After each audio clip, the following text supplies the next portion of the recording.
you guys have all gathered together, and I know Kayla and Milo are just excited to have so much family and friends gathered around them to support them in what they're doing today. And it may look a little bit different. Most of you have been to weddings, I'm sure, one form or another, and you're used to seeing attendance, brides and attendance and groom's attendance.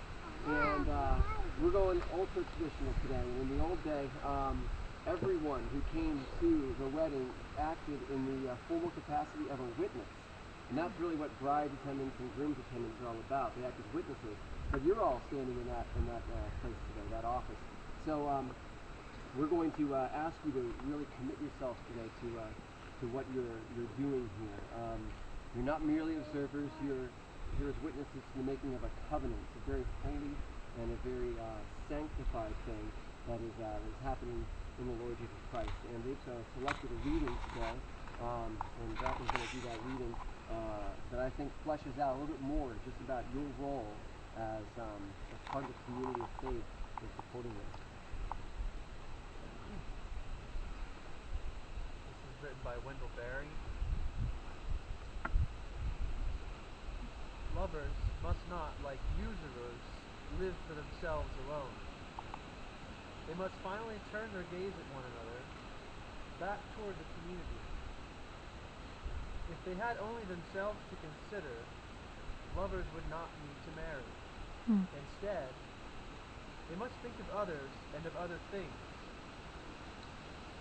What they alone think marriage ought to be, it is not going to be. Where they alone think it wants to go,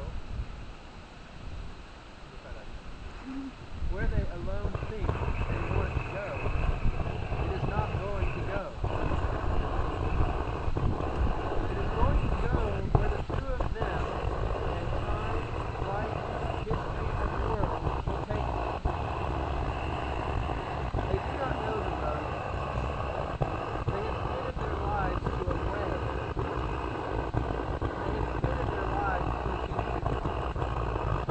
They say their vows to the community as much as to one another. And the community gathers around them to hear and to wish them well, on their behalf and on its own.